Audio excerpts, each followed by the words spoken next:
Students, उम्मीद करता हूँ खैरियत से होंगे। हाज़िर हूँ एमएफ इंग्लिश सेंटर से। आज हम पढ़ेंगे एडवर्ब। एडवर्ब क्या होते हैं।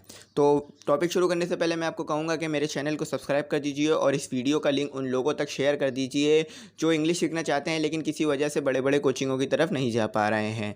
मेरे चैनल पर आपको पहली वीडियो नाउन से लेकर आखिरी वीडियो डायरेक्ट इनडायरेक्ट तक वीडियो मिल जाएंगी। चलते अपने टॉपिक की तरफ। एडवर्ब। हमारे पास एडवर्ब की जो इंग्लिश डेफिनेशन है वो ये है कि an adverb tells how often, how when, where it can describe a verb, an adjective और एन एडवर्ब। तो अगर हम इसको उर्दू में ले लें तो इसका ये बनेगा कि एडवर्ब जो है वो हमें वर्ब की कंडीशंस को बताता है, यानी वर्ब के अंदर इजाफा करता है और वर्ब की हालत को बताता है। और ये अक्सर औकात एडजेक्टिव के साथ भी इस्तेमाल किया जाता है। अब एडवर्ब को ले लीजिए, जैसे कि आपने बोला रन, आपने यहाँ सिर्फ रन कहा है, चलता है। अब ये नहीं बताया तेज़ चलता है हल्के चलता है। अगर अब आप यहाँ एडवर्ब लाते हैं ना, फास्ट, तेज़ चलता है, तो ये जो फास्ट है ना, ये हमारे पास है एडवर्ब। और एडवर्ब का काम ही यही है कि वो वर्ब के साथ इजाफा करेगा और ये हमेशा वर्ब के आगे इस्तेमाल होगा। अक्सर आप देखते हैं वर्ब के साथ लगा हुआ आ रहा होता है लाउडली, ऑलवेज, नेवर, लेट, सून, etc। यानी ही टॉक लाउडली, वो बोलता है तेज़। ही ऑलवेज स्पीक ट्रू, वो हमेशा ट्रू बोलता, वो सच बोलता है। ही नेवर टेल अ लाई, वो कभी झूठ नहीं बोलता। तो ये सारे जो है ना एडवर्ब हैं। और एडवर्ब को आप इस तरह भी पहचान सकते हैं कि ये हमेशा वर्ब के साथ इस्तेमाल होंगे या फिर एडजेक्टिव के साथ इस्तेमाल हो जाएंगे। और एडजेक्टिव के बारे में अगर आपको कोई भी क्यूरीज है तो मेरी मैंने वीडियो अपलोड कर दी है, उसको आप जाके देख लीजिए और मैं कोशिश करूँगा कि उसका लिंक जो है डिस्क्रिप्शन में भी दे दूँ। तो एडवर्ब जो है हमारे पास नाउन की, जो एडवर्ब जो है हमारे पास वर्ब के अंदर इजाफा करते हैं। और आपको एडवर्ब को समझने में ये भी आसानी रहेगी कि ये हमेशा वर्ब के आगे आएंगे और हमेशा वर्ब के साथ इस्तेमाल होंगे और कहीं कहीं एडजेक्टिव के साथ भी इस्तेमाल होंगे, तो वो मैं आपको बता दूंगा। तो एडवर्ब को हम अब समझ लेते हैं सेंटेंस के तौर पे। सेंटेंस जो है हमारे पास ये है कि आई रन क्विकली, मैं चलता हूँ तेज़। अब देखें यहाँ पर रन है यानी चलना, वर्ब है। वर्ब के बारे में भी वीडियो मेरी अपलोड है तो वो भी देख लीजिएगा। वर्ब है रन। अब क्विकली, तेज़, वो स्लोली भी बोल सकता था, उसने बोला तेज़। तो यहाँ पर हमने वर्ब की कंडीशन बता दी, वर्ब की हालत बता दी कि भाई किस नौयत में वर्ब हो रहा है।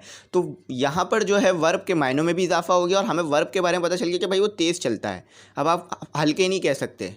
यहाँ पर अगर लिखा हुआ होता आई रन यानी मैं चलता हूँ, अब यहाँ आगे आप एडवर्ब कोई भी एडवर्ब लगा सकते थे, क्विकली, फास्ट, स्लोली।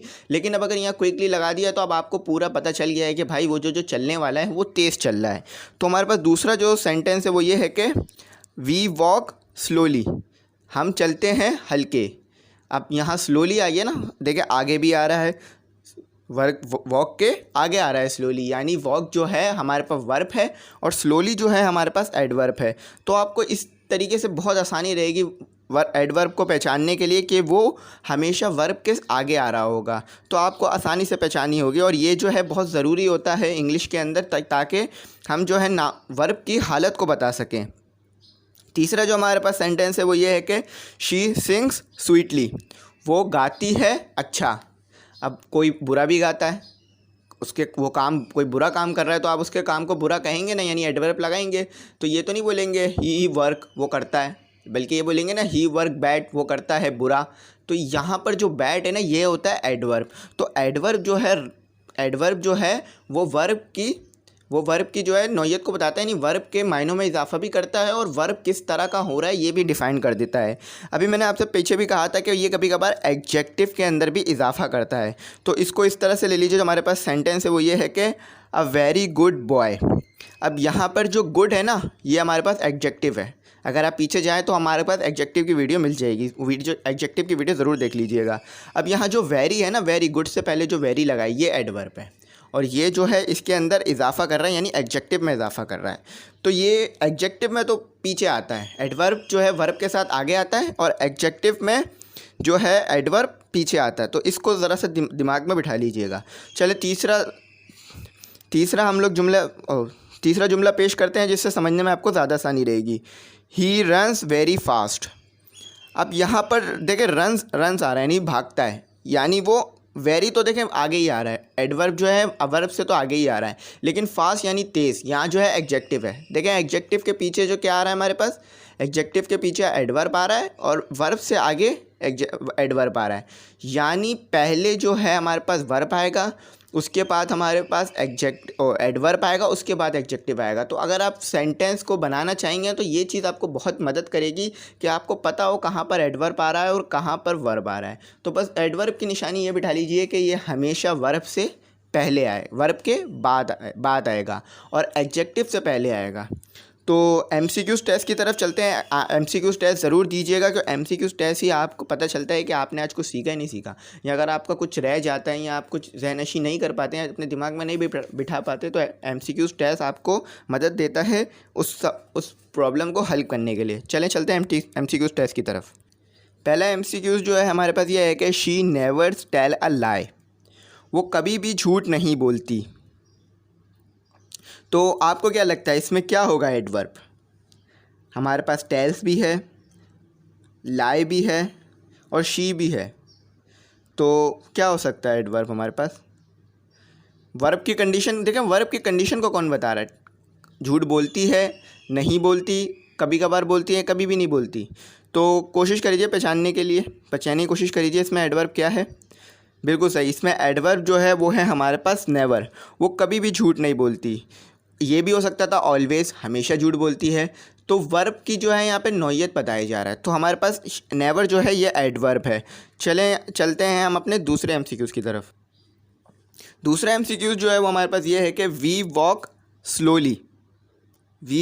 स्लोली। अब आपको क्या लगता है इधर क्या हो सकता है एडवर्ब? जैसा कि मैंने कहा था एडवर्ब को पहचानना बहुत आसान है, ये आगे आ रहा होता है, अक्सर ये आगे आता है। तो आपको क्या लगता है इसमें क्या होगा एडवर्ब? वी हो सकता है? वी तो नहीं हो सकता, क्योंकि वी तो हमारे पास नाउन है, और नाउन तो नहीं हो सकता। सॉरी, वी जो है हमारे पास वो तो प्रोनाउन है, और प्रोनाउन तो नहीं हो सकता, क्योंकि प्रोनाउन के साथ तो सिर्फ एडजेक्टिव आता है, एडवर्ब तो नहीं आता। एडवर्ब यानी इसका आधा मतलब ही होता है वर्ब में इजाफा करना। तो वर्ब हमारे पास यहाँ है वॉक, और स्लोली जो है ये हमारे पास है एडवर्ब। बिल्कुल सही आपने कहा, एडवर्ब जो है हमारे पास स्लोली है। अब चलते हैं अपने तीसरे MCQs की तरफ। तीसरा MCQs जो है वो हमारे पास ये है कि ही रीड ओनली गुड बुक, वो पढ़ता है हमेशा अच्छी किताबें। He reads only good book, वो पढ़ता है हमेशा अच्छी किताबें। तो वो पढ़ रहा है, यानी वर्ब हो गया। तो इसमें एडवर्ब क्या हो सकता है? गुड या बुक? ही तो हो नहीं सकता, क्योंकि ही तो प्रोनाउन है, और प्रोनाउन के साथ एडवर्ब आता नहीं है। अब हमारे पास यहाँ बच गए हैं दो, गुड और ओनली। इसमें आपको लग रहा होगा इन दो में से क्या हो सकता है। तो अगर आप देखें तो बुक जो है हमारे पास वो है नाउन, और नाउन से पहले आ रहा है हमारे पास एडजेक्टिव। तो जो मैंने आपको फार्मूला बताया था, मतलब एक तरीके से निशानी बताई थी एडवर्ब को पहचानने के लिए, कि कोशिश करिएगा कि देखिएगा वर्ब के बाद आ रहा होगा। तो यहाँ वर्ब के बाद तो सिर्फ मेरे ख्याल से ओनली आ रहा है, तो बिल्कुल सही है, ओनली ही जो है वाहिद हमारे पास यहाँ पर एडवर्ब है। और एडजेक्टिव में भी इजाफा कर रहा है, ओनली गुड बुक सिर्फ अच्छी किताबें। तो यहाँ पर जो है हमारे पास एडवर्ब जो है वो है गुड। ये निशानी दिमाग में रखिएगा कि ये जो है अक्सर जो है ये वर्ब के बाद आ रहा होता है, तो इससे ज़्यादा आसानी रहेगी पहचानने में। चलें स्टूडेंट, चलते हैं चौथे MCQs की तरफ। चौथा MCQs जो हमारे पास है, he plays good cricket. He plays good cricket, वो खेलता है अच्छी क्रिकेट। अब यहाँ पर आपको क्या लगता है एडवर्ब क्या होगा? खेलना तो काम है, जब खेलना काम है तो फिर उसके आगे देखिए क्या लगा हुआ है, गुड लगा हुआ है ना। तो यहाँ पर जो हमारे पास एडवर्ब है वो है गुड, और एडवर्ब को हमेशा आप पहचानेंगे इस तरह से कि ये जो है वर्ब में इजाफा कर रहा होगा, यानी वर्ब का कंडीशन बता रहा होगा कि भाई अच्छा खेलता है, बुरा खेलता है, या मुनासिब खेलता है, या दरमियाना खेलता है। तो इससे आपको जो है एडवर्ब को पहचानने में आसानी होगी, और एडवर्ब की यही जो है पहचान है। और MCQs जो हैं आपको बहुत हेल्प करते हैं अगर आपने टॉपिक को सही समझा होगा। तो MCQs टेस्ट देने से पहले टॉपिक को अच्छी तरीके से रिवाइंड करके भी देख लिया करें, ताकि कोई गलती ना हो। और दूसरे भी बुकों में से MCQs यानी बुक्स पढ़ा करें, जिससे आपकी इंग्लिश बेहतर हो, और MCQs उससे भी निकाला करें, या उससे भी आप लोग चीज़ें सॉल्व करा करें, ताकि आपको समझने में आसानी हो। चलते हैं अपने पाँचवें और आखिरी MCQs की तरफ। तो एमसीक्यूज जो है वो हमारे पास ये है कि I want to teach English. अब आप इसमें से देखिएगा क्या चीज़ एडवर्ब हो सकती है। आई तो हो नहीं सकता क्योंकि आई तो नाउन है, ओ सॉरी प्रोनाउन है। तो वांट भी नहीं हो सकता, वांट तो ऑक्सिलरी वर्ब है। तो टू, टू तो प्रेपोजिशन है। टीच, टीच भी नहीं है। तो जो भी आपको इसमें लगता है कि एडवर्ब है वो आप कमेंट कर दीजिए, फिर मैं आपको बताता हूँ कि इसमें असल में जो है एडवर्ब है क्या। असल में कभी कभार एमसीक्यूज़ जो है ट्रिकी भी आ जाते हैं और उसका आंसर उसमें होता ही नहीं है, तो यानी गलत ही ठीक होता है, यानी none of this, none of this, यानी इसमें कोई भी चीज़ एडवर्ब नहीं है। क्योंकि इसमें मैंने आपको बोला था थोड़ा सा ट्रिकी करके चेक करूं कि आके आप समझ पाते हैं नहीं पाते हैं। तो इसी तरह से चीज़ों को लिए, इसी तरह से चीज़ों को समझा करें कि चीज़ों पे गौर किया करें कि जुमले जो बोला जा रहा है वो किस लिए बोला जा रहा है। अक्सर लोग बोलते हैं कि 10 दिन में इंग्लिश सीख लें, 15 दिन में इंग्लिश सीख लें, ऐसा कुछ नहीं होता क्योंकि इंग्लिश जो बेस करती है ग्रामर पे। अगर आप चंद जुमले भी याद कर लेंगे तो उससे आप किताब नहीं पढ़ सकते, उससे तो आप थोड़ा बहुत बोल सकते हैं किसी के सामने। क्योंकि किताब में जो लिखा है वो आपके जुमलों के मुताबिक नहीं लिखा है, बल्कि हालात और सर्कमस्टेंसेस के मुताबिक लिखी जाती है किताब।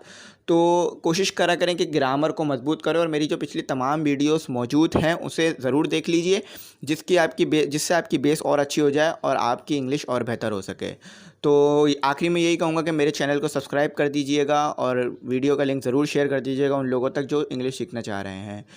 Thanks for watching. चलते हैं अपने इसी अपने के साथ, आप अपना ख्याल रखेंगे।